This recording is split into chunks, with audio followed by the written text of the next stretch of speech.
Assalamualaikum warahmatullahi wabarakatuh. Salam sejahtera untuk kita semua.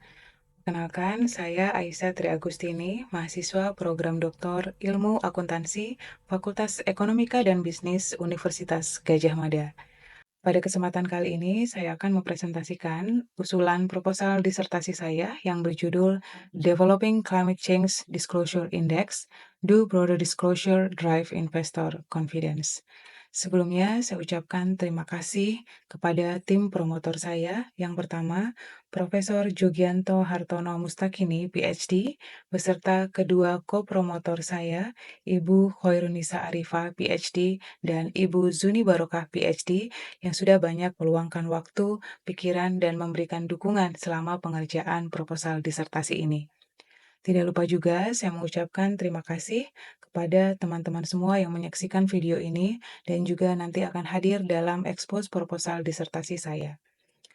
Tentunya proposal ini masih jauh dari kata sempurna. Oleh sebab itu, saran dan masukan sangat terbuka untuk perbaikan dan peningkatan kualitas dari proposal ini. Baik, selanjutnya mengawali penjelasan tentang ide penelitian saya ini, saya akan mengawali tentang apa yang menjadi latar belakang dan fenomena mengapa pengembangan indeks pengungkapan perubahan iklim ini menjadi penting untuk dilakukan. Yang pertama, isu perubahan iklim menjadi bagian integral dari masalah keberlanjutan. Yang kedua, dari temuan riset sebelumnya, Giorgio 2017, yang menyatakan terdapat disonansi antara informasi yang disyaratkan oleh penyusun standar dengan ekspektasi pengguna laporan keuangan. Dan ketiga, adanya keterbatasan dari pengembangan indeks dari penelitian sebelumnya dan juga instrumen yang digunakan untuk mengukur climate change disclosure maupun carbon emission disclosure, baik dari aspek metodologis maupun dari fragmentasi acuan yang digunakan. Nah, saya menjelaskan terlebih dahulu dari fenomena yang pertama, bahwa isu perubahan iklim ini menjadi bagian integral dari masalah keberlanjutan karena perubahan iklim ini memiliki dampak langsung ya terhadap tiga pilar utama keberlanjutan, yaitu sosial, lingkungan, dan juga ekonomi. Apabila tanpa ada upaya mitigasi yang memadai, maka dampak ini akan menjadi dampak signifikan bagi ekonomi perusahaan salah satunya. Nah, berdasarkan temuan Ernst and Young 2016 bahwa terdapat dampak finansial atas stranded asset yang menjadi uh, impact dari perubahan iklim sekitar 2,5 sampai 4,2 triliun US dollar dan angka ini cukup besar ya untuk menggambarkan bagaimana risiko perubahan iklim ini dapat mempercepat umur ekonomi suatu aset atau bahkan menghentikan masa manfaat aset seperti itu. Nah, kemudian dari isu perubahan iklim ini tentunya banyak stakeholders yang mulai aware bagaimana risiko ini nantinya juga akan mempengaruhi kegiatan operasional dan strategis perusahaan. Oleh sebab itu muncul tuntutan transparansi dan juga tuntutan terhadap visi keberlanjutan terhadap perusahaan sehingga ini menjadi pressure tersendiri bagi perusahaan untuk bagaimana mengupayakan dan menyeimbangkan ketiga pilar itu. Nah, selanjutnya ini juga terkait dengan perkembangan regulasi baik dari sisi nasional maupun, internasional, standar gitu ya. Nah, kita tahu semakin banyak, bermunculan, standar-standar seperti GRI, kemudian SASB, IARC, kemudian, juga NRF, CDP, dan juga yang terakhir adalah IFRS. Nah, itu memunculkan heterogenitas dari aspek pengungkapan dan ini juga akan mengakibatkan uh, kebingung kebingungan dari pembaca bagaimana mentafsirkan informasi yang disampaikan oleh perusahaan. Nah, dari sisi fenomena yang kedua, aspek disonansi ini terkait dengan masalah relevansi. Bagaimana informasi yang disyaratkan oleh penyusun standar itu dapat memiliki relevansi untuk pengambilan keputusan. Apakah semua yang diinformasikan, disyaratkan untuk diinformasikan kepada stakeholders itu memang betul-betul digunakan oleh stakeholders gitu. Nah, ini yang fenomena kedua. Nah, fenomena fenomena yang ketiga ini tadi saya sampaikan bahwa ada keterbatasan seperti aspek metodologis, misalnya tidak menjelaskan bagaimana proses reliabilitas dan validitas dalam pengembangan sebuah indeks gitu. Kemudian juga dasar penggunaan acuannya itu hanya berfokus pada emisi, dan ini mengisyaratkan bahwa indeks ini menjadi kurang komprehensif gitu. Nah, oleh sebab itu adanya masalah heterogenitas regulasi, masalah perubahan iklim, serta relevansi, kemudian juga keterbatasan dari penelitian sebelumnya, ini memunculkan suatu ide bahwa penting untuk membuat suatu indeks begitu atau pengukuran yang digunakan untuk mengukur sejauh mana pengungkapan perubahan iklim perusahaan. Dan ini juga memunculkan suatu eee, perspektif bahwa pengungkapan perubahan iklim ini sudah menjadi hal yang perlu dipikirkan oleh perusahaan di luar informasi keuangan yang biasanya sudah disampaikan begitu. Nah, terlebih lagi beberapa survei yang ditemukan oleh PwC 2022 bahwa 44% itu investor menyatakan perubahan iklim ini harus menjadi prioritas utama bagi perusahaan. Artinya perusahaan tetap harus bergerak gitu ya untuk eee, bagaimana memitigasi dan beradaptasi tentang risk and opportunities related with the climate. Kemudian dari penelitian Stanley 2024 juga menemukan bahwa lebih dari 77% investor global itu tertarik pada investasi berkelanjutan yang dipicu oleh temuan-temuan iklim. Nah, sehingga ini ketika ada dorongan dari investor, dari stakeholders, dan juga dari regulasi begitu, ini akan mempermudah perusahaan untuk lebih aware, lebih berkomitmen untuk mengidentifikasi apa yang menjadi resiko-resiko serta peluang dalam memitigasi perubahan iklim, dan juga ini menjadi dorongan yang besar bagi perusahaan untuk menyusun sebuah informasi climate related disclosure. Nah, selanjutnya eee, tadi saya sempat menyampaikan bahwa climate change disclosure ini juga memberikan informasi non finansial yang baru. Kita lihat bahwa adanya standar yang fokus pada masalah climate adalah TCFD, dan baru-baru ini adalah IFRS. Walaupun standar-standar sebelumnya juga pernah mengatur atau telah mengatur masalah carbon emission begitu. Tetapi dari dua standar ini kita bisa melihat adanya concern yang sangat besar terkait masalah perubahan iklim. Nah, di dalam climate change disclosure ini perusahaan itu perlu mengidentifikasi dan kemudian mengungkapkan apa yang menjadi risk and opportunities related with the climate. Jadi ada keseimbangan, bukan hanya masalah risiko saja, tetapi juga ada peluang.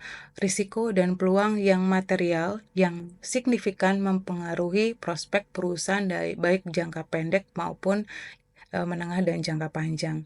Nah, dari penelitian Law et al. 2023 itu juga menyatakan bahwa pernyataan keberlanjutan saja itu tidak cukup untuk menilai usaha terkait aspek keberlanjutan gitu.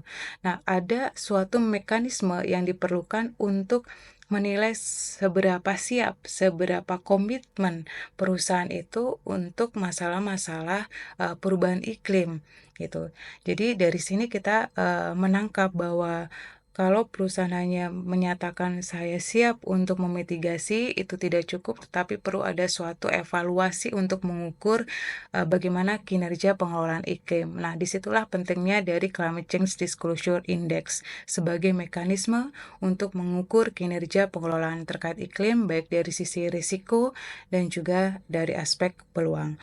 Berangkat dari alasan-alasan yang sebelumnya sudah saya jelaskan, maka saya termotivasi untuk melakukan pengembangan indeks pengungkapan perubahan iklim ini.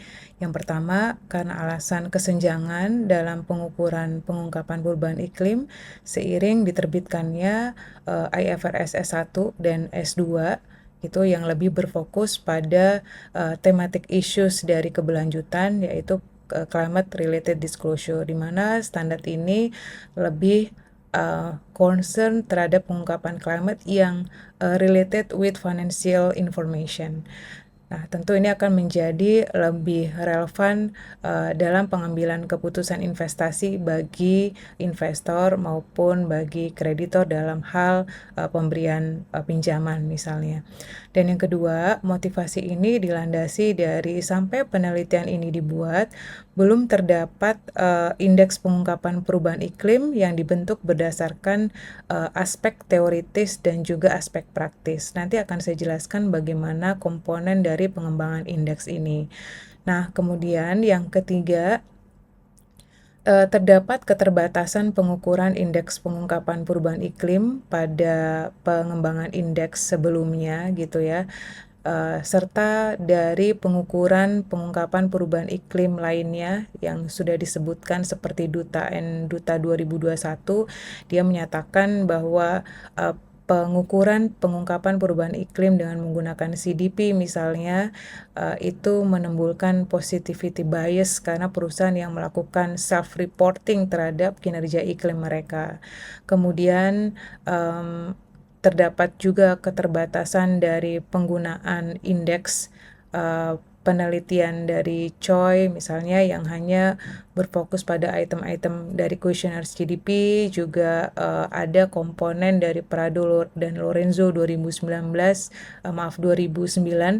yang berfokus pada green gas emission saja fokusnya. Jadi kalau kita lihat secara keseluruhan, indeks yang dibangun sebelumnya belum secara komprehensif mengukur bagaimana upaya perusahaan baik dari sisi tata kelola, kemudian strategi mereka, kemudian bagaimana manajemen risiko mereka dalam pengelolaan iklim, sampai dengan apakah mereka juga sudah membuat suatu matrix and target untuk pengelolaan iklim. Dan di penelitian saya akan berupaya untuk mengcapture hal-hal tersebut begitu. Nah, novelty nantinya yang akan ditawarkan dari riset saya ini tentu satu, ada instrumen yang dihasilkan untuk mengukur Climate Change Disclosure Index. Kemudian adanya others komponen dalam instrumen atau indikator indeks yang saya bangun yang mencakup pendapat para expert dan juga aspek teoritis. Dan selain itu, pengujian ini melibatkan multivariate analysis gitu ya. Jadi melalui beberapa serangkaian uji statistik gitu untuk menghasilkan indeks yang robust. Dan secara teoritis, novelty yang dihasilkan untuk menghasilkan suatu indeks yang dapat digunakan sebagai dasar evaluasi pengelolaan iklim perusahaan, dan ini juga sebagai pengembangan dan penerapan kerangka teoritis yang sistematis untuk pengungkapan perubahan iklim. Gitu. Berikut adalah model pengembangan indeks yang saya bangun mengacu pada IFRS S2 Climate Related Disclosure. Ya, kemudian dari expert meliputi expert dari Dewan Standar Keberlanjutan, kemudian dari best practice perusahaan atau disebut dengan preparer of sustainability reporting. Kemudian yang ketiga dari perspektif investor dan kreditor sebagai pengguna informasi begitu. Kemudian yang terakhir adalah aspek teoris atau literature review, yang mana ini akan saya bangun indikator-indikator ini berdasarkan indeks dari sebelumnya. Nah, masing-masing komponen ini nantinya akan menjadi suatu pembentuk indeks climate change disclosure gitu.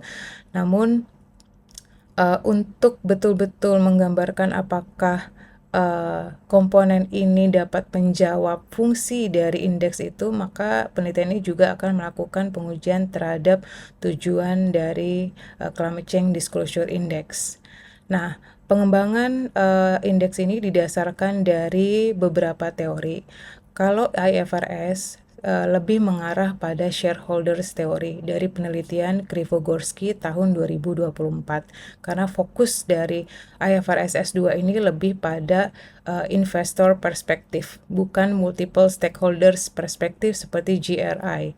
Begitu. Kemudian kalau dari expert itu lebih mengarah pada legitimasi teori, kemudian voluntary disclosure theory dan decision usefulness theory, karena decision usefulness lebih mengarah bagaimana informasi ini digunakan dalam pengambilan keputusan. Jadi dari beberapa perspektif yang tadi saya sebutkan. Kemudian dari sisi teori saya mengacu pada penelitian dan teori-teori yang digunakan dari BDN Singh tahun 2023.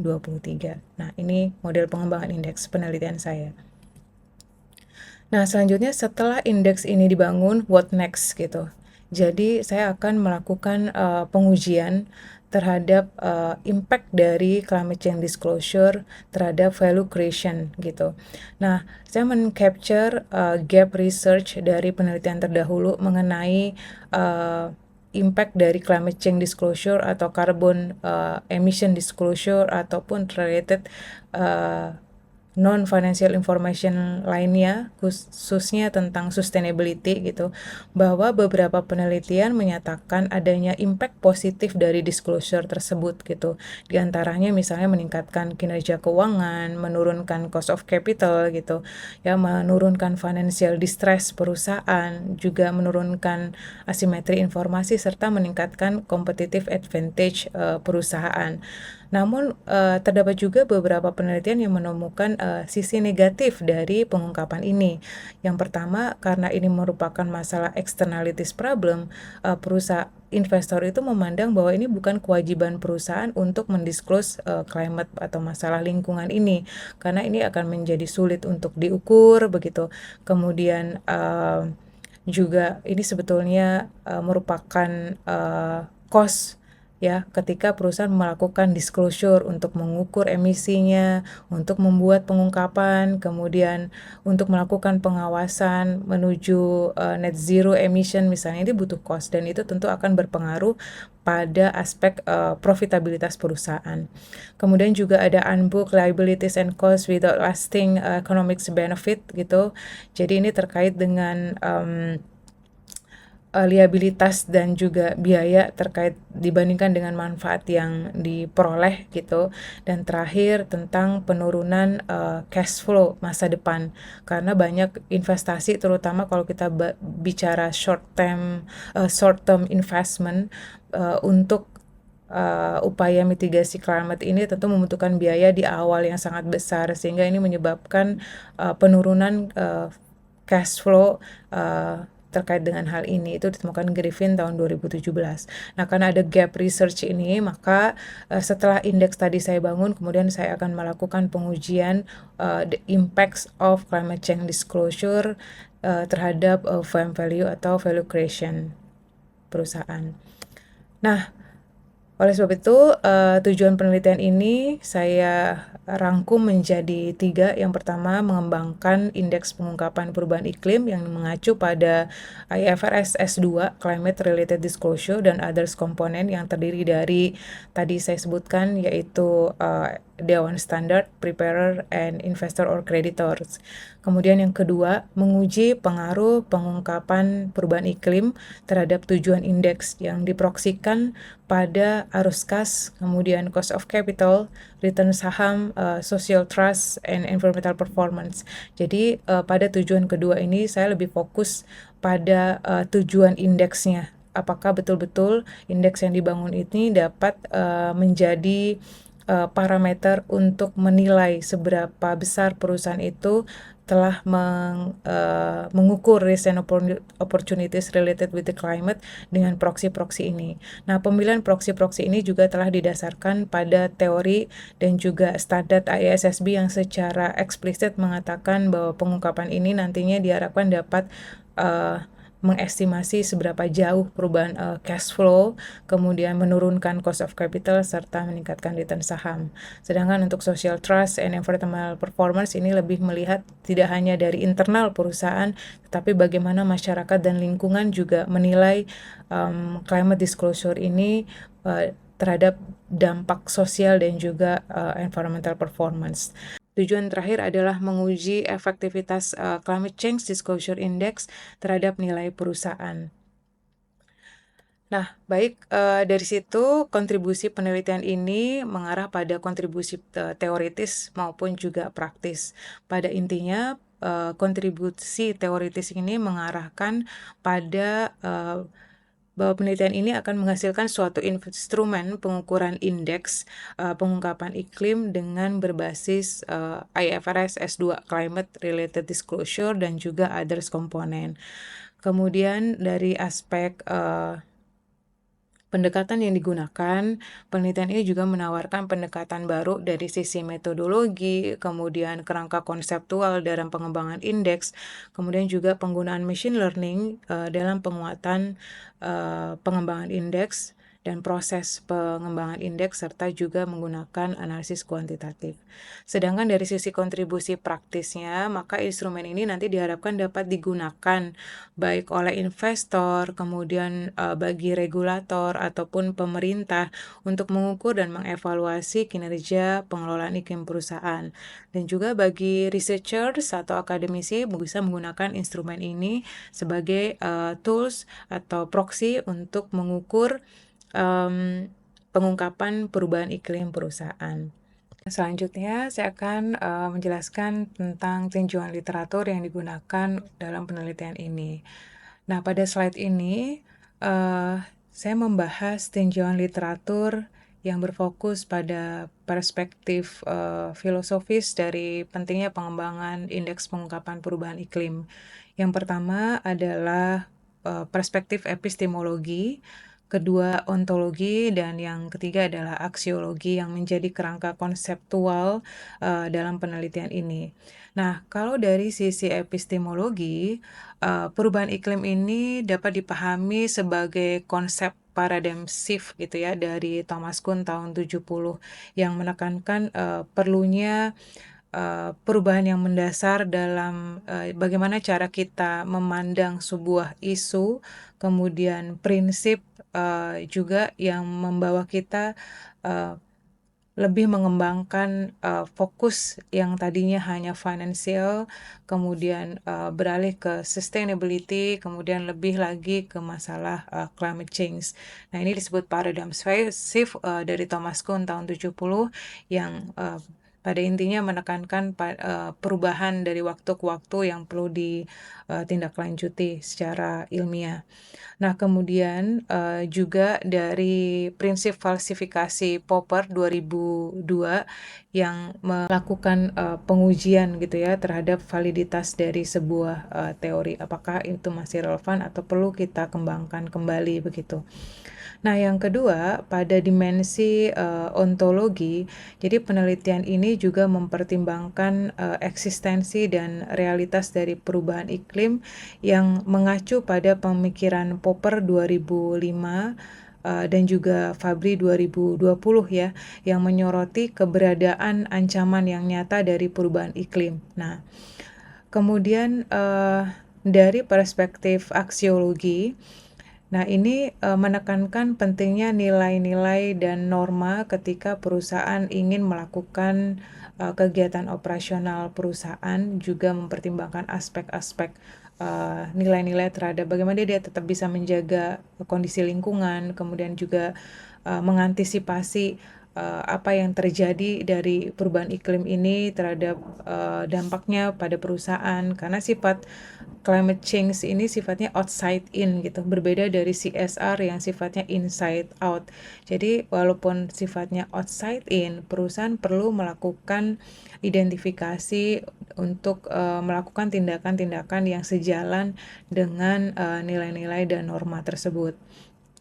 Nah, kemudian dari, grafik di sisi kanan ini kita bisa melihat ada gambaran ya, yang secara empiris, terkait dengan urgensi masalah perubahan iklim.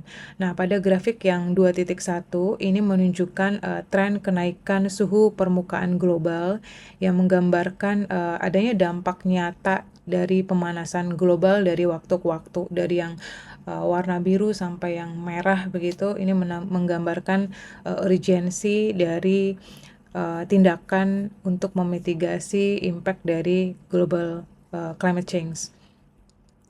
Kemudian untuk grafik yang kedua ini menampilkan trends indeks gas rumah kaca dari waktu ke waktu, gitu yang secara signifikan sangat terlihat perubahannya dari tahun 1975 sampai dengan prediksi di 2025 yang menegaskan peran gas rumah kaca ini sebagai penyebab utama dari perubahan iklim.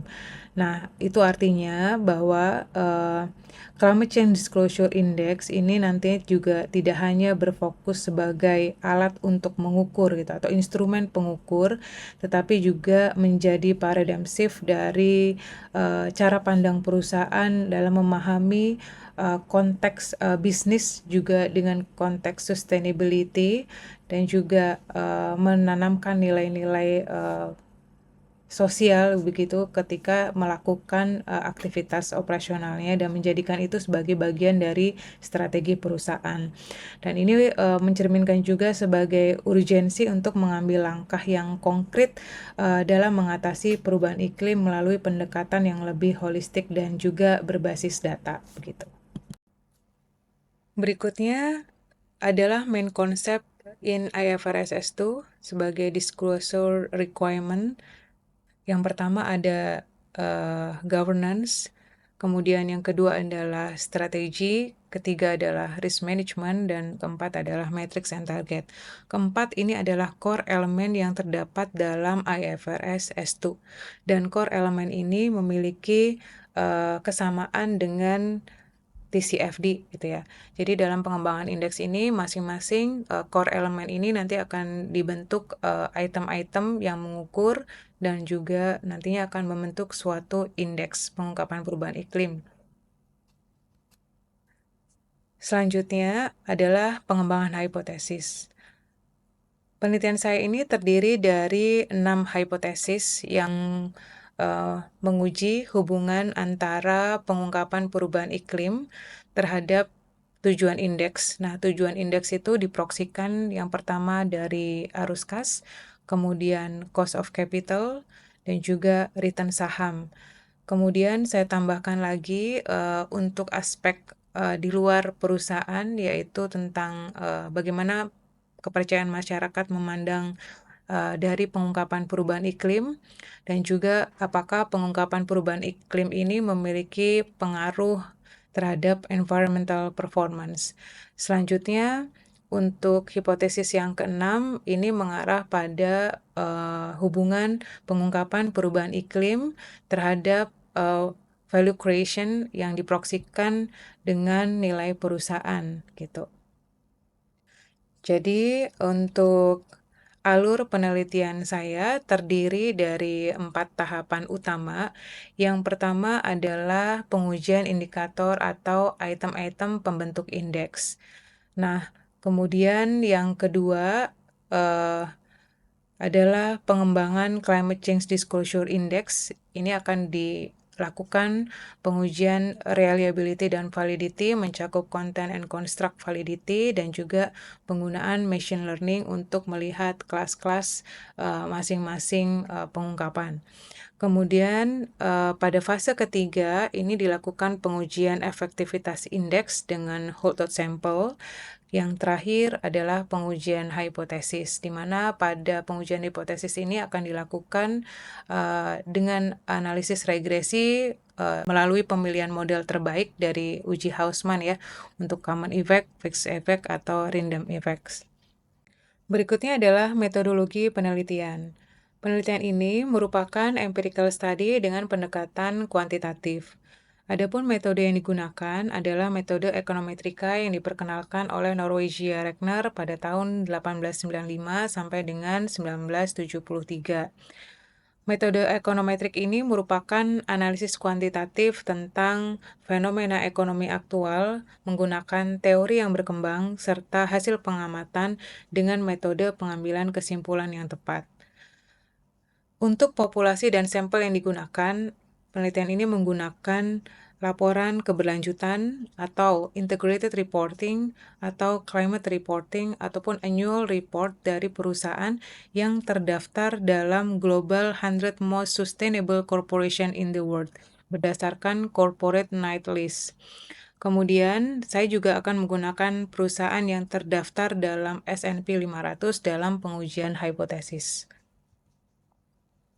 Berikut ini adalah persamaan regresi yang saya gunakan untuk pengujian hipotesis. Selain itu, penelitian ini juga dilengkapi dengan pengujian control selection bias, kemudian ada additional test, robustness test, dan sensitivity analysis. Demikian presentasi usulan proposal disertasi saya. Terima kasih atas perhatian teman-teman semua, dan saya tunggu kehadirannya pada ekspos proposal disertasi saya nanti. Sekian, wassalamualaikum warahmatullahi wabarakatuh.